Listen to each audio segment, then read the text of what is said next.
This year has brought a lot of good games, however, many have fallen short of being excellent games. With DLC, loot boxes, and unfinished games becoming the norm, it is refreshing to play an indie game with real spirit.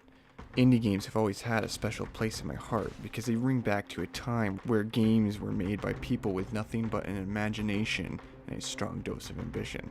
They often tell a story that is far more authentic than anything a megacorporation can throw together. The game can be both frustrating and calming due to its excellent gameplay and soundtrack design.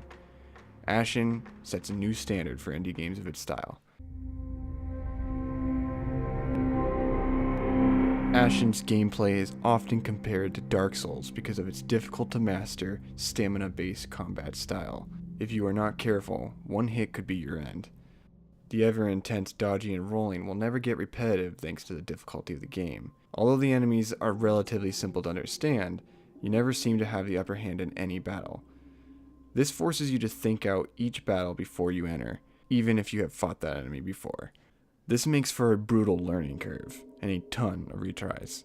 However, with enough time and determination, you will get through the onslaught of enemies. The controls are clean and simple, everything works as intended, and the UI is simple but informative. However, there are issues with the gameplay. Weapons in Ashen all have unique buffs, but lack any real imagination or intrigue. Clubs do lots of damage, but are slow. Axes are fast, but do less damage.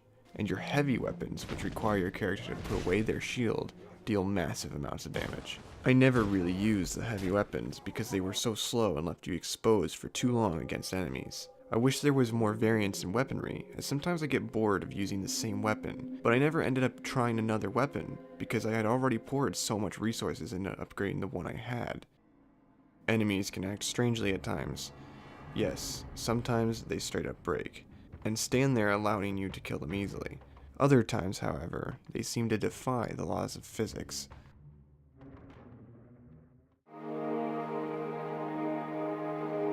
Ashen's storyline is fantastic and beautiful. This is mainly due to how the story is told through the art design within the game, as well with dialogue from the characters. This game has a meaningful world to show you. I appreciate how light and dark were portrayed.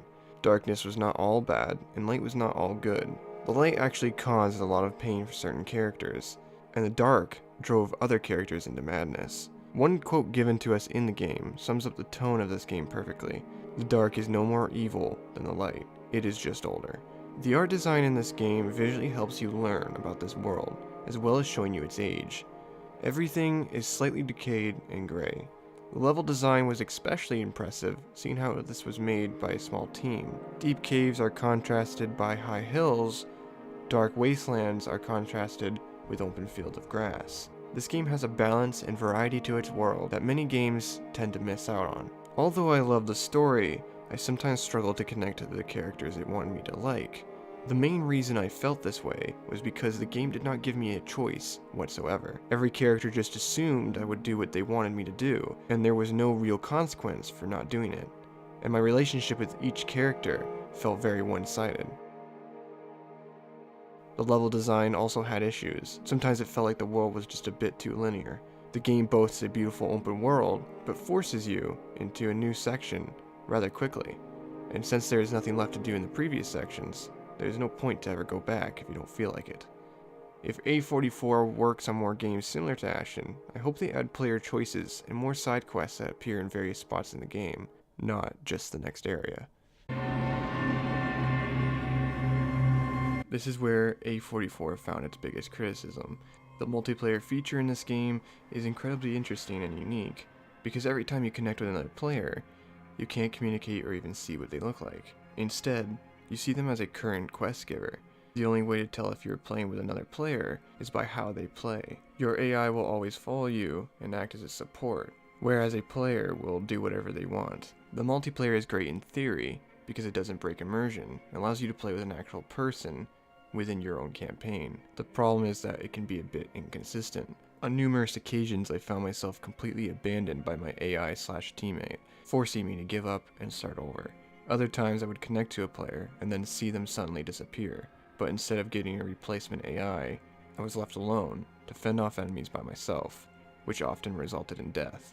However, I do feel that it works 80% of the time, which makes it only a minor inconvenience, but it did happen throughout the game, and it was a large enough issue that many players brought it up to 844, which led to a bug fix. However, I did not notice any large change to the issue as of the making of this video.